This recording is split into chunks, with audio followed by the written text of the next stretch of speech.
この業界関わって長いんだけれども、今でも変わらないのはよく分かってないのよ。女優も本当よく分かってないのよ。あれじゃないですか、AMC メーカーの社長なのに本当に分かってない。もともと VHS、DVD じゃなくて VHS の時代とか、うちの社内の中に監督がいっぱいいる時代とかっていうのは、監督連中に全部任してたから、撮影終わってからのアフターのこと、実際のメーカーがパッケージを作ったりとか編集したりとか、モザイクも全部ひっくるめてね、そっちの方にシフトをした時に、でもやっぱ企画はメーカーが出さなきゃいけないわけじゃない。でそれの時に全然俺分かんないから隙間を探した時にニューハーフだった。僕は趣味が今でも昔でもそうなんだけど、夜意味なくお酒を飲みに行くことが好きで、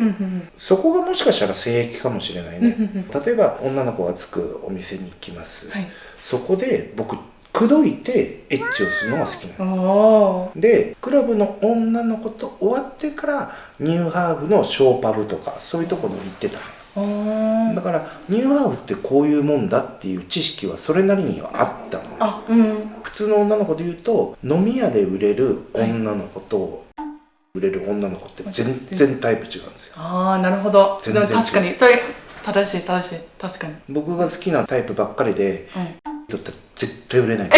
全然売れない。タイプ聞いていいんですか？今撮ってる女優誰一人タイプがいないです。どういう人が好きなんですか？僕華奢な子でおっぱいがちっちゃい子。かわいいね。ペチャパイとかだと、例えばペチャパイでも幸薄いみたいな顔だと売れたりとかするんだけど、逆に僕ペチャパイで華奢で目力のある子好きだから、絶対じゃ売れないんだよね。これからなんか目標とか夢ありますか？とりあえず継続は力なりって言葉があるけれども、とにかく時代はすごくやっぱりいきなり変わっていくので、2021年から、本当に業界相当変わると思う。に限らず映像業界、音楽業界がこの悩まされてた海賊版っていうことに対してすごく一気に変わっていくから、それに対してずっこけないようについてって、多分いろんな意味で5年以内にいろいろ固まっていくと思うのね。収入の取り方も多分変わってくるだろうし、収入の単価も変わってくると思う。あとはこれは僕の立場で言っていいのかどうかわかんないけど、思ったこと僕言っちゃうんで、日本だけねやっぱおかしいのよ。世界基準から外れちゃってんの。例えばじゃあの大国って日本の他で言うとドイツであったりとかアメリカってあるわけだけども、モザイクかかってますかって話なんだよね。経済が一番活性化するっていうのは食であったりとか、こういう性であったりとか、娯楽のお金、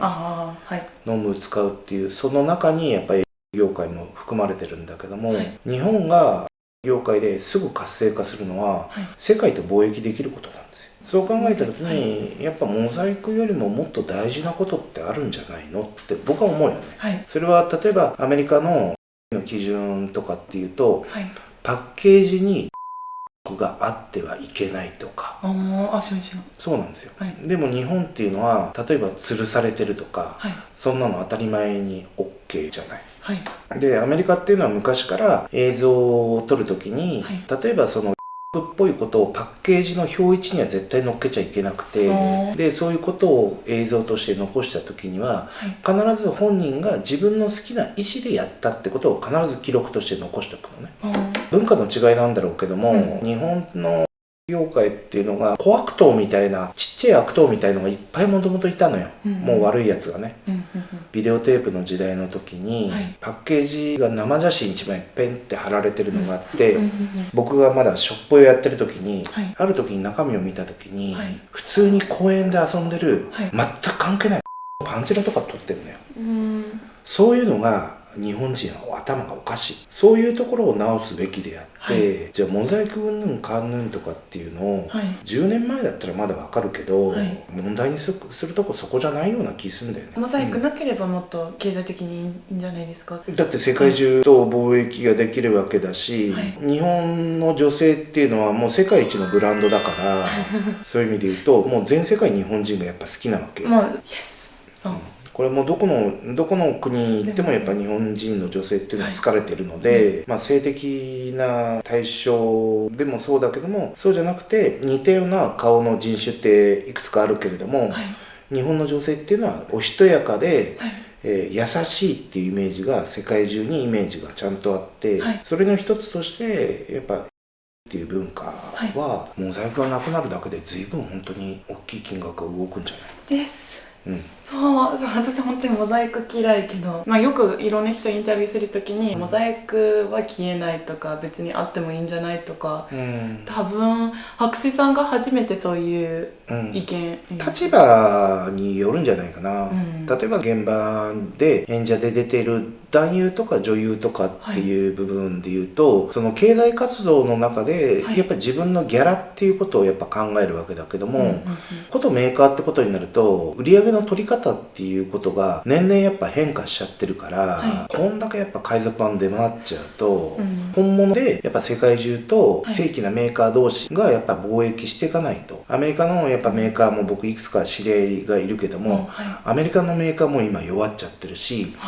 ドイツの老舗だったメーカーもすごい弱っちゃってる。それ知らんかったね。僕はうちの会社でもともとドイツとかアメリカとかのノーモザイクのものを輸入してモザイクをかけて日本から発売とかっていうのをやってたんで、そういう意味で言うとお互いが貿易できるようになるとお互い経済活性化するんじゃないかな。日本の商品欲しいんだもん向こうだって。そう欲しい。そうこの味しかない日本のって、ネトラレとかそういうちょっと変わってるバラエティ系のもの、洋品であんまり見たことないです。そうね、俗に言う洋品ではもうやるだけみたいな。そう嫌い、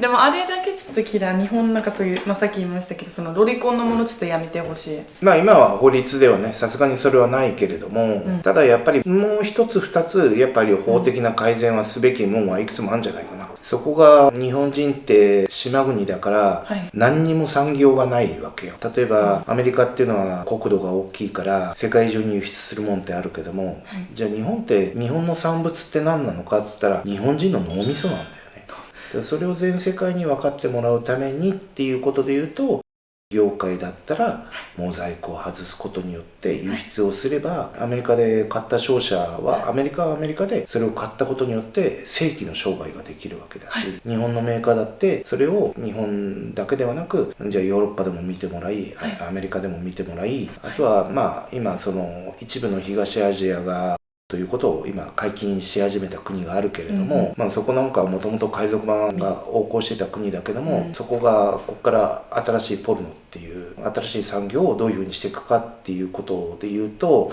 日本と距離が近いので右に習いでなんかいろいろいい意味で真似していってほしいかな。日本の業界っていうよりも商売のやり方ね、あとは文化のもう海賊版ってやっちゃいけないんだよってことをちゃんと分かってほしいよね。いや本当にそうです。海賊版やめてください。次の質問ですね。答えすごい楽しみにしてる。業界に入りたい方へなんかアドバイスとかなんかありますか？人生ってやり直しはいくらでも聞くけれども、逆に言うと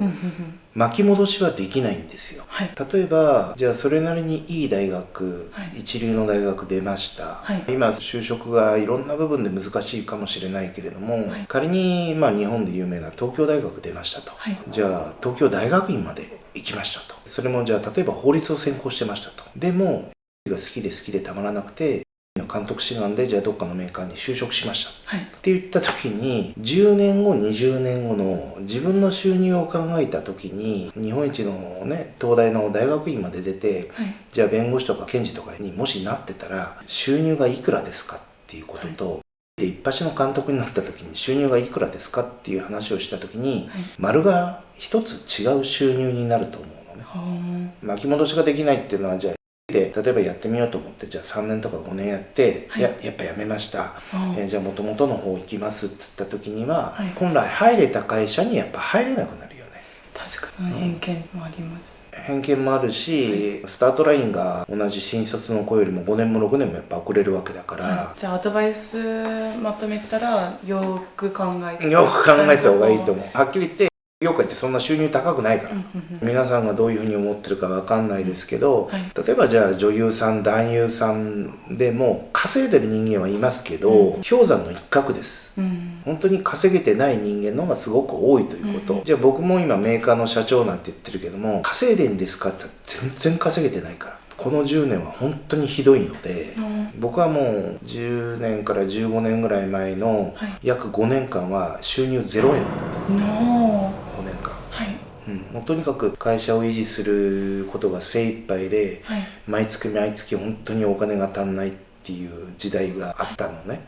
そこを乗り越えて今なんとかやってるけど、またこのね海賊版の問題であったりとか、コロナであったりとかね、非常にやっぱ問題だと思うんですよ、だけどコロナっていう言葉自体が僕の中で非常にもうネガティブな言葉になってるので、ずっとまだまだ蔓延するんですよ、どう戦っていくかっていうことだろうね。ウィズなんとかなんて言葉あるけど、ウィズとかそんな柔らかい言葉じゃないと思うよ、僕はね、そうだね。ピュアな気持ちで業界どこのメーカーでもいいけども扉が叩くのは簡単だけども、やっぱり仕事をする一番の目的っていうのはお金だから、仮に一例として収入がすごく稼げる将来を棒に振ってまで業界に来るのが今正しいのかっつったら僕はあまり正しいとは思わないな、これが本当にさっき言った通り、全世界が貿易できるような経済が潤って、海賊版違法なものとかがだいぶ収まってきて、業界が活性化したらありかもしれないけど、今もう業界そのものがネガティブな情報が多すぎるから、あとは監督やりたいって言ってもうちにもやっぱ年に何人か来るけど、いやそんな簡単じゃないんだよな監督って思うよね、芸術家をやるんじゃなくて、作品を作る監督ではなく、現実問題で言うと作品じゃなくて商品なんですよ。商品を作る監督を僕ら求めてるから、自分が好きなものとか自分だったらこう取るとかってこう取るのはいいけども、こう取ってどう売るかが問題だからっていうとこかな、です。ありがとうございます。見てる方は、白水さんとつながりたかったら、どういう SNS をやってますか？Twitter はやってます。それと YouTube やってます。で、酒飲み薬力 YouTube で検索出てくると思うんですけど、酒を飲んでの YouTube、で女優さんと飲んでるのもあるし、僕の本当に日常の飲み行ってるところで飲み屋の女の子を巻き込んで変な YouTube 撮ったりとかあれについて聞きたかった。ペンギンのカフェとコラボもすごい面白い。ペンギンね可愛かった。池袋にある、あれオーナーと俺仲いいのよ。そうね。あとはうちのオフ会もあそこのペンギンバーは使ったりしてるよ。セレブのこのメーカー最高。じゃあこれから皆さんも白水さんのチャンネルも登録してください。お願いします。告知とか。そうですね。ツイッター見てもらうのがうちの動きは一番わかりやすいんじゃないかな。セレブの友のツイッターもあるし、あとは広報と営業がやってるのが別々で3つあって、僕個人のがあってっていうのがあるから、個人のもあるんで、ツイッター見てもらうのが一番いいのと、YouTube を僕はやってる理由っていうのは、僕ねユーザーの高齢化がすごく問題だと思ってるのね。そうなんですか。年齢がすごく上がっちゃってる、いろんな SNS ちょっとかじることは全部やったんだけども、YouTube が一番業界にもしかしたら欲しい客層かなって思ったから僕やってるね。 YouTube のユーザーで30代を一番拾いたいのね、でも30代の人がお金を払ってを見るっていう文化がちょっとクエスチョンマークなんです、30代前半の人がね。だから、酒飲み YouTube ってなぜ酒を飲むっていうテーマにしたかっていうと、お酒っていうのは何も残らないんですよ。もうある意味何も残らないじゃない。その何も残らないものに対してお金を使えるような人、だからそれが僕のできる範囲で言うと酒飲みっていうことであって、ある意味金離れのいい客層がいるのがお酒を飲む世界から業界に興味を持ってもらうことができるんじゃないかなっていう。でもいいと思います。はい、皆さんいかがでしたか？メーカーの社長さんのインタビューですよ。出演してくれてありがとうございます。とんでもないとんでもない。はい、皆さんぜひチャンネル登録してくださいね。あと Twitter もフォローしてあげてください。お願いします。皆さん優しいコメントお待ちしております。はい、皆さんバイバイ。ありがとうございました。ありがとう。